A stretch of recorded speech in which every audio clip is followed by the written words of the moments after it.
Hello guys, good morning rito at good evening dyan. Eto guys, pagkagising natin, ang daming balita at ang daming ganap, ang daming good news, no? Pagkagising ko, pinanood ko agad yung press ko nitong si, Ombudsman Remulla. At ito, pag-usapan muna natin ang napakagandang good news, okay? So, eto na nga. Actually, ito ay matagal na itong dinidiscuss niya, no? Sinabi na ito dati pa ni, ni Ombudsman, di ba? At parang na-content ko rin ito dati na pinag-aaralan na nga nila ang pagsasampa ng kaso laban dito sa mag-ina. Nabanggit na ito ni Ombudsman Boying noon pa sa kanyang programa. Kung hindi ako nagkakamali, parang at least 2 months ago. Okay, ngayon, ito ang maganda. Dahil sa sobrang kaepalan nitong si Lepis Telebintador, ayan na. Kakasuhan na sila, pati yung nanay niya kasama. At ang kaso sa kanila ay plunder. So, nasa preliminary investigation na sila ngayon. Again, tapos na yung fact-finding. Prelim na. So, mga ilang buwan lang yan. Nako po, may isasampa na yan sa Sandigan Bayan. So, ang kaso nila na isasampa sa kanila ay plunder. Yun ang pinakamahalaga. Plunder, graft, malversation, what the heck. So, pero yung plunder kasi, ang hindi talaga magkukulong sa kanila ng no bail. So, ayan. Sa Kayabangan, inaabot na sila ng karma. Oh. Di ba? Lepis Telebintador, kinarma ka ngayon. Ewan ko ba, hindi nyo ba napansin? Talaga mauubos na mga... Kinarma yung mag-ina, hinahabol sila ng karma ngayon. Nanyo! Buti nga sa inyo. Yan ang magandang balita ngayon, So, mga ilang panahon na lang. So, pero ito talaga, legit na mag-e-enjoy dun sa loob si Lepis Telebintador. At sigurado siyang maliligayahan ito. Kaya lang, baka mag-away-away na itong tatlo. Si Jingay, sa bagay, sasapat naman siguro. Ang dami lalaki. Bakit sila mag-aaway tatlo? Kung sakali, si Jingay, si Lepiste at anong pangalan ito? Si Chupeta, di ba?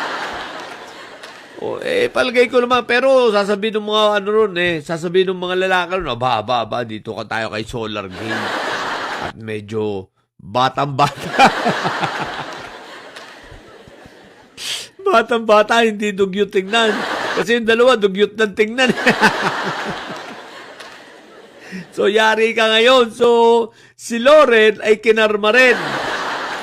So, wala na. Talagang sana kaya pupulutin itong mga to, Mabuti naman yan ang sinasabi natin. Darating ang panahon, kakarmahin kayo sa mga pinagagawa nyo sa taong bayan at mga pinaggagawa ninyo, di ba? Lalo na to si, malala ang tama nito kay Lepis Telebintador kasi batang-bata. Batang-batang mangungulungan. Di ba? Plunder, walang case, So, palagay ko, ang ombudsman dapat mag-request na ng precautionary, hold departure order, At dahil, PhDO, dahil, sigurado, malamang may chansang si Lepis Telebintador magtago na yan. At subukan ng tumakas. Bagamat syempre, sasabihin ng tatay niya, kayang-kaya mo yan. Kinaya ko nga sa loob. Di ba? Sabi ng tatay, kinaya ko nga sa loob. Kayang-kaya mo yan. Anyway, yun ang magandang balita ngayon, Pangalawa, what the heck? Si Jingay, si Agimat, nakalabas na yata, nakapagpiyansa ng 1 million sa kaso niyang, malversation. Anyway, pag-uusapan natin yan sa iba nating content, At ang katlong pinakamagandang balita na napanood ko ngayon, talagang kaya namamayat na ng gusto si, si Chupetra, aba, naglabas na ng mga ebidensya ng mga picture na recycle, no? Kumbaga, same picture nung nakaraang accomplishment report, tapos ginamit din sa ibang project as accomplishment report evidence, no? Parang mga picture nga na inulit-ulit lang sa Taguig. So kaya itong si Chupetra, yari na naman to. So maghihintay lang tayo ng press con ni Ombudsman Boying Remulla about naman dito kay Chupetra, na sasabihin ni Ombudsman, nasa prelim na tayo. Wala na tayo sa fact finding, preliminary investigation na tayo. So lalo na magkakandaigit si Chupetra, namamayat na. Payat na sa stress ang putik na yan. So, pero yun lang. So, ang aabangan natin, tingnan natin ang magiging sagot nito si Lepis Nilibintador. Sigurado ako mag-iiyak na ito. Hinintay natin, baka kung live selling din siya tapos ay mag-iiyak. Pag pinusasan to, iiyak ito. Sigurado kung kabakabado na ito. Ikot na ang puwit nitong hinayupak natin si Lepis Nilibintador. Siyempre, kinakabahan lang yan sa una, pero pag nasa loob na yan, matutuwa yan dahil sa dami nga ng lalaki.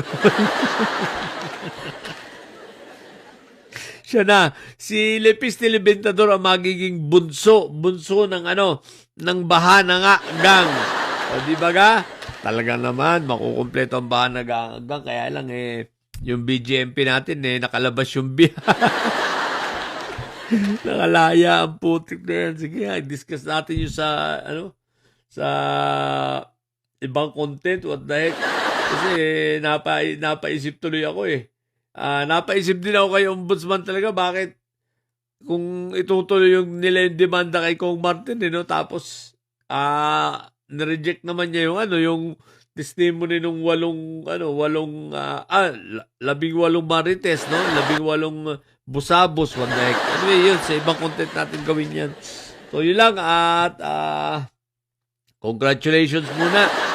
Congratulations dito kay Loren Legarda, kagagahan mo. Ayan, ang nangyari mag-ina kayong makukulong. At least buong pamilya kayong nakulong, di ba ka? At least maganda yun. Nanay niya, yung nanay, yung tatay, yung anak nakulong, di ba? So yan tinatawag talagang karma ngayon. Ang tanong na lang rito, sino ang kasunod? Di ba? Si Joel, kinakabahan na rin yun. Tsaka si Quick Belt Anyway, yun lang muna. At papasok tayo trabaho sa mga bobong didiligent at may sayad na nyo. Ang tatay nyo ay preso, ang BP nyo ay bobo. Manatili kayo mga bobo at may sayad, sapagkat ang may sayad ay laging high blood. Bye!